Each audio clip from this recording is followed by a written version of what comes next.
All right, welcome back to another episode of my podcast. I'm so glad that you are joining me, and I'm excited because we have a very special guest. Today we have Sergeant Brian Sawyer, and he is with the Community Engagement Division from the Collier County Sheriff's Office. And I've known Sergeant Sawyer for quite a few years now, and the cases that he's worked on and his background. I really wanted you to hear from a law enforcement perspective when it comes to identity theft, fraud, and cyber threats. Welcome to the Carrie Kursky Show, your partner in the fight against identity theft, fraud, and cyber threats. I'm your host, Carrie Kursky. Sergeant Sawyer, thank you so much for joining me today. Absolutely. Thank you very much for having me. So tell me a little bit, what does your division do for the Sheriff's Department? I work with our Community Engagement Division, and what we do is a lot of community outreach. We attend everything from homeowners associations to community events, and we try to provide positive information to people on how they can prevent being the victim or minimize being victimized of some type of criminal offense. So it may be everything from burglaries to robberies, identity theft, whatever it may be that the area is seeing. We try to educate people and help them minimize that victimization.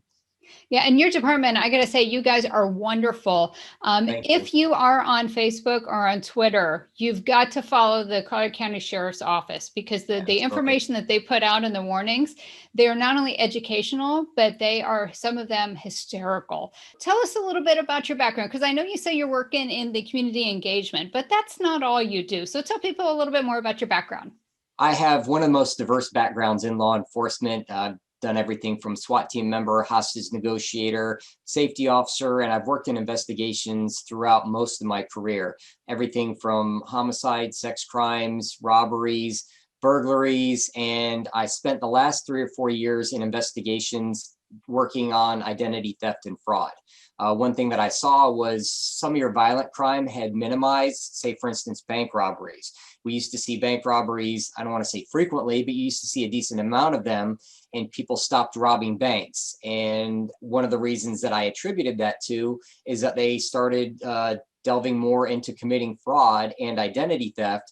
They could make exponentially more money with far less risk of being caught and or prosecuted and getting some type of significant sentence for it. So I figured if I moved over into that investigative field, I could target those same criminals and hold them accountable for taking advantage of general citizens. I'm so glad you brought that up, because I think that's something that people never consider, is when they think of an identity thief, they just think of it one or two people. They don't realize a lot of it is almost like modern day organized crime. And Absolutely. they pivot and shift just like any other business. So the fact that you notice the trend of the decline in bank robberies and then the increase in identity theft, people need to be made aware of that. So what other types of trends, what are you seeing happening out there that, we should be aware of so we can protect ourselves? Well, to move into that, one of the main things that I preach that criminals that commit fraud and especially identity theft do is two things. One, they impersonate some organization or a person or an entity that you would trust. And that could be anything. It doesn't matter what it is. They're not going to say, I'm a criminal, give me money. They're going to say, I'm the power company, or I'm the government, or I'm the sheriff's office, or I'm a veterans group, whatever it may be, something that you or somebody out there may be willing to give them what they're asking for. And then the second thing is emotion. They're going to want you to buy into their thing using some type of emotion, whether it's greed, fear, compassion. They don't want you to make a rational, educated decision. They want you to jump into it. So they may pose as Publishers Clearinghouse sweepstakes.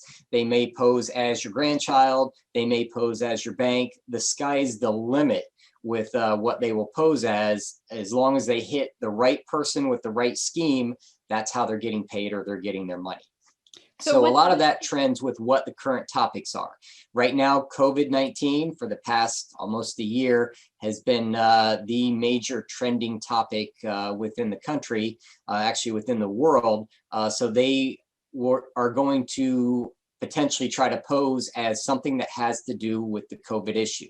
Right now, vaccines have come out, so we're starting to see people posing as an entity that is going to provide you a vaccine. They may pose as the Department of Health or a private industry, whatever it may be, and get you to buy in that, hey, If I sign up through you, I'm going to get this vaccine, when in fact, the entire thing's a scam. I'm glad you brought that up, because that's what I was just getting ready to ask you, is what's happening with the pandemic and if you're seeing some of that shift. So yeah, definitely great information. And so if someone does fall for one of these scams, what should they do? If you fall for it, or if you're not sure about it, especially with the COVID stuff, there are websites through the Department of Health, or there's several federal websites that you can go to that are the main contact entities for that.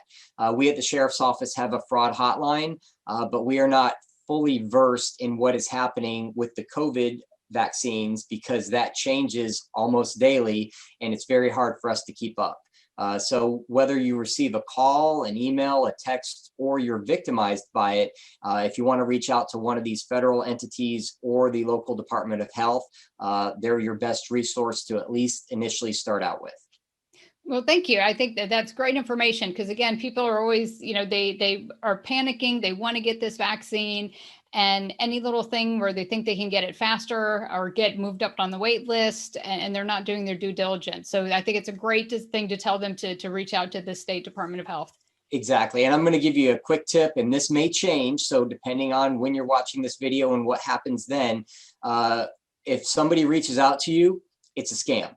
Because right now, everyone and their mom wants this COVID vaccine. So the government is not reaching out to anyone saying, hey, we're offering the vaccine. You have to reach out to them. And even when you do that, if you have tried that, the ability to get one is so difficult, because it's filling up almost instantaneously, that it's very hard. So if you get a text, if you get a phone call, if you get an email from anyone saying that they will give you a reservation or they have the vaccine through a private company, right now, that's not an offer. So you can automatically discount that as a scam. And going back to any other scam that's out there, if you receive a cold call, if you receive a cold email or a text or something that you're not expecting, don't believe it. If you at all think that it may be true, don't respond to it. Contact the legitimate entity and reach out to them on your own. Because if you're the victim of fraud through your bank, look at the number on the back of your credit card, or find your bank statement, look at the number on there. Contact that number and say, hey, I'm Brian Sawyer, or whatever your name is. I got a phone call from you. I got an email from you. What do you have for me? And they should know who you are. And if there's a problem, they're going to rectify it. But it saves you that potential for being scammed by somebody that, again, cold reaches out to you that you weren't expecting. That's great information. So remember, listeners, if you get a cold call, just hang up, because it's going to be a scam.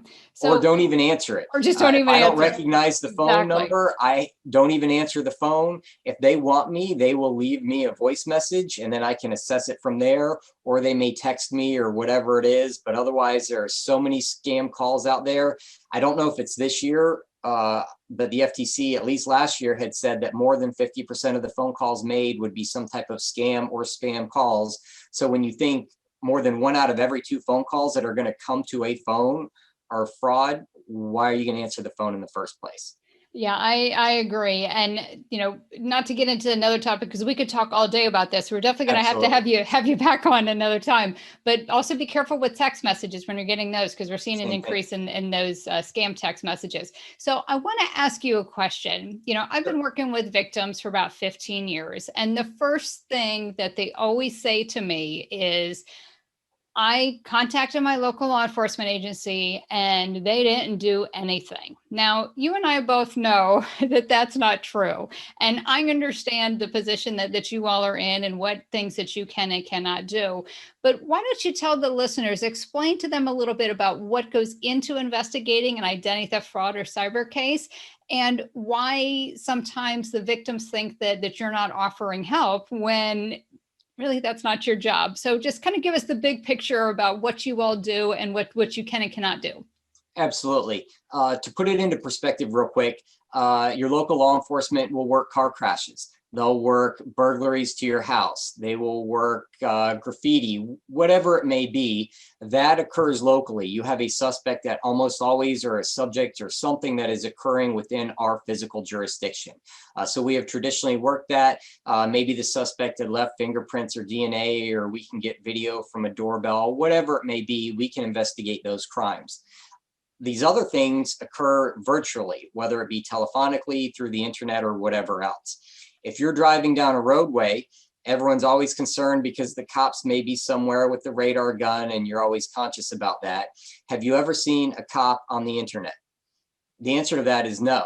Right. It is not proactively policed. It is policed only by the internet companies to the extent that they want to. So if you end up being victimized, it's typically through some type of telephonic thing, internet thing. There's a financial institution that may be involved. So for law enforcement to reach out to any and or all of these entities is extremely difficult, if not impossible, for us to get anywhere with them. Further, your suspects can be anywhere in the entire world. So we are trying to follow this little mouse trail of where the phone call may have come from, where the email may have come from. And when you consider the global nature of a lot or most of these type of situations, for us to move through that portal of where it came from to try to get back to it, technology is the friend of the enemy in most of those cases.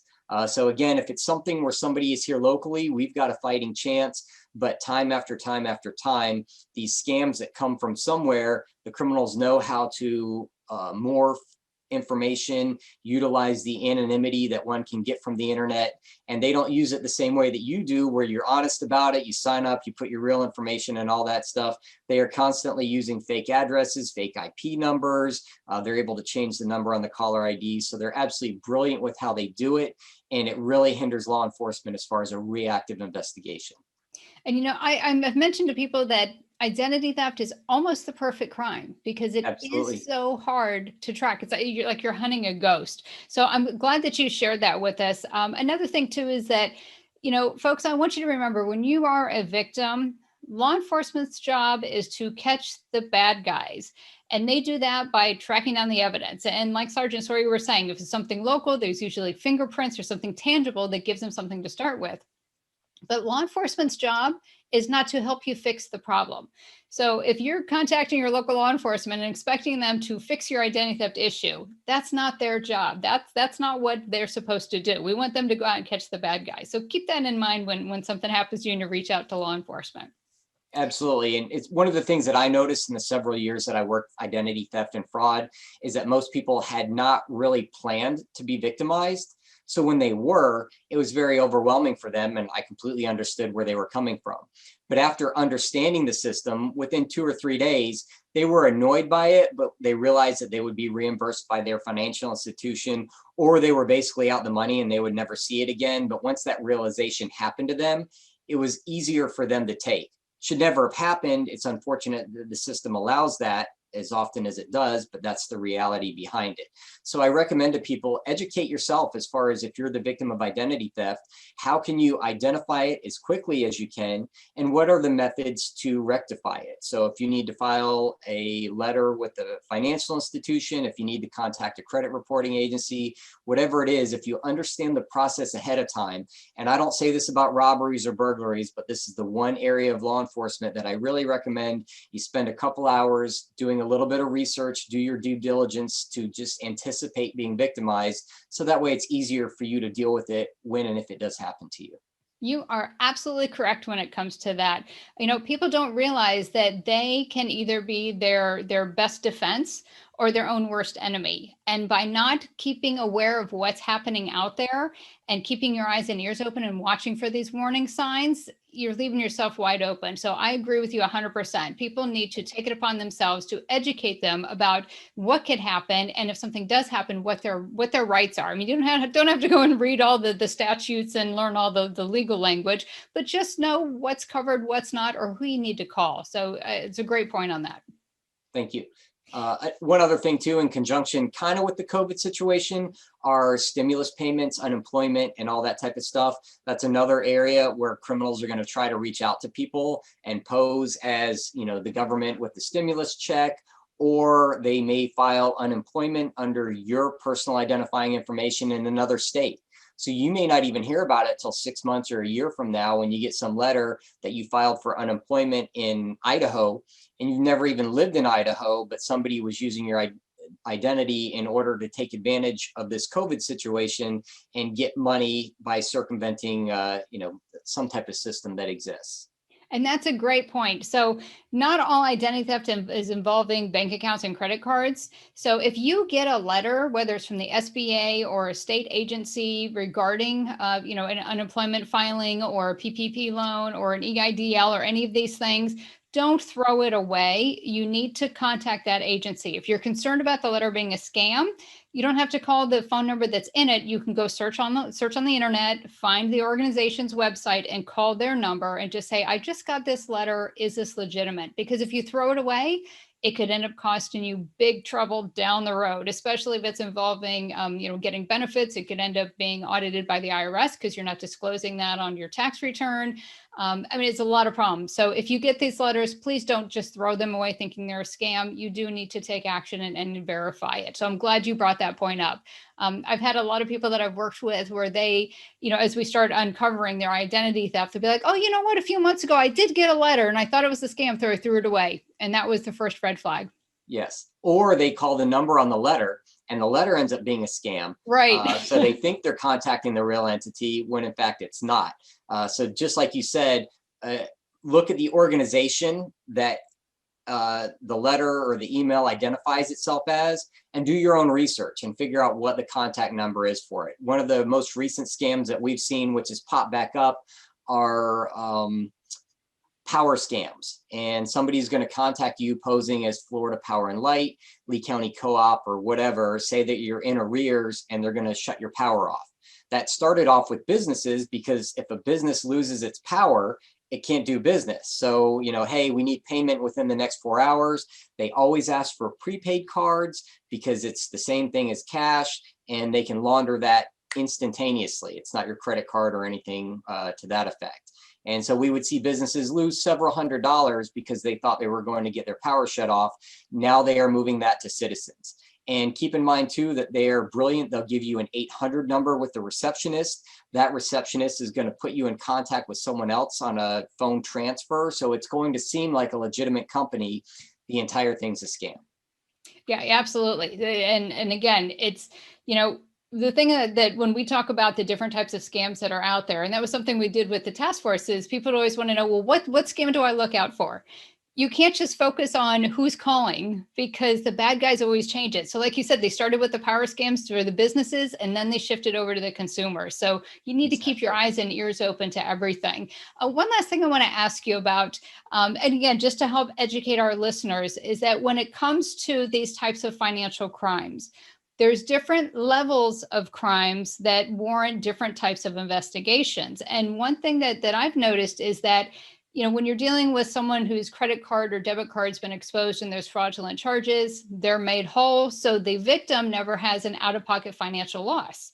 And Correct. Because of that, it doesn't meet the threshold for the elements of the crime to warrant a bigger investigation. But the person who is the victim could either be the retailer or the credit card or the bank. And sometimes they don't want to get involved and pursue. And that's why your hands are tied. So tell us a little bit about how that works. Yes, when you think about the actual monetary process or the investigatory process, everyone has to be cooperative in the entire thing. Because if we are going to put together pieces of the puzzle to show what the puzzle looks like, all the pieces have to work in conjunction.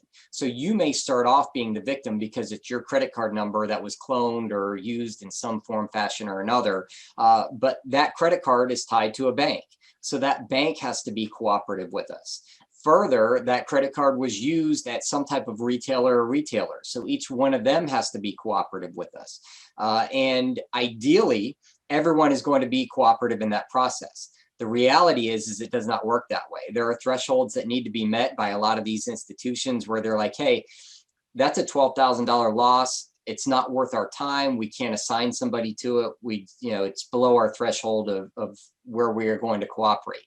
$12,000 for you you or I may sound like a lot of money, but for a lot of these institutions that deal with tens of billions of dollars, it's nothing.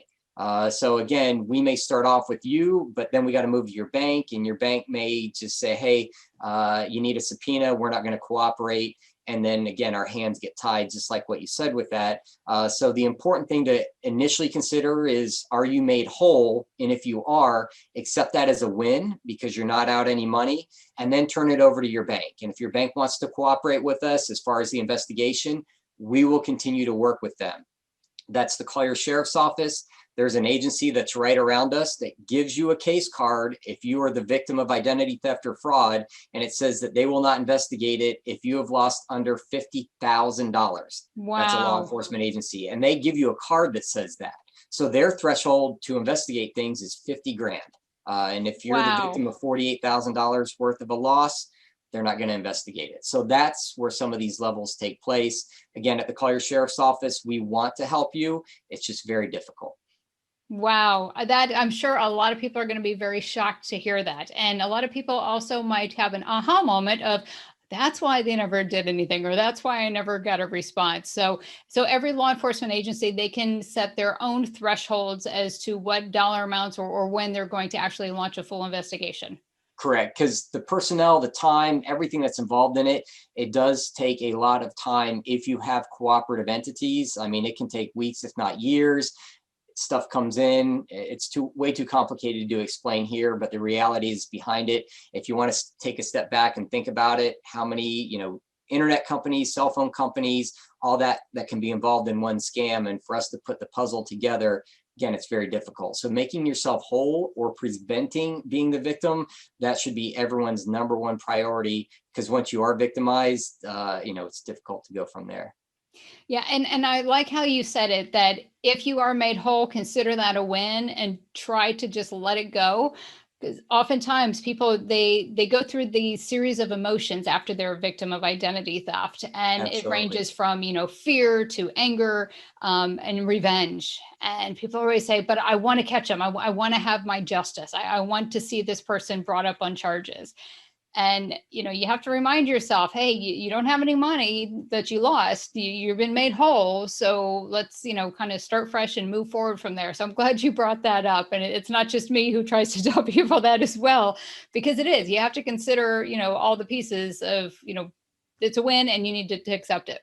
And I hate to say it, it goes against everything I believe as a law enforcement officer, but I would be lying to you if I didn't say something like that, because that's the reality behind how a lot of this fraud works.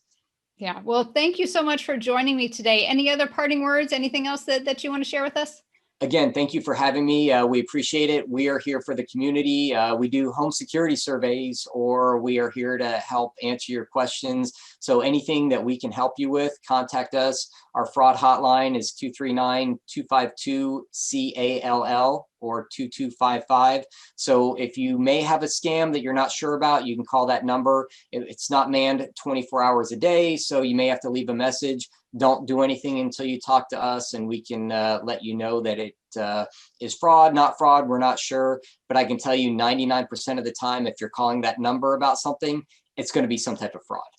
Well, thank you so much for sharing that. And just in case, if you're not in Collier County and unfortunately you don't have access to all of our wonderful officers, make sure and reach out in your county and find out if they have a scam hotline or if they have a resource. Sometimes it might be on their website. So if you're not in Collier County, reach out to your local law enforcement and find out what options that you have there. Well, Sergeant Sawyer, it's always great to talk to you. Thank you so much for coming on. And listeners, I really appreciate you tuning in this week, and stay tuned for next week. We're going to have more great information of how to protect yourself from identity theft, fraud, and cyber threats. But until then, stay safe.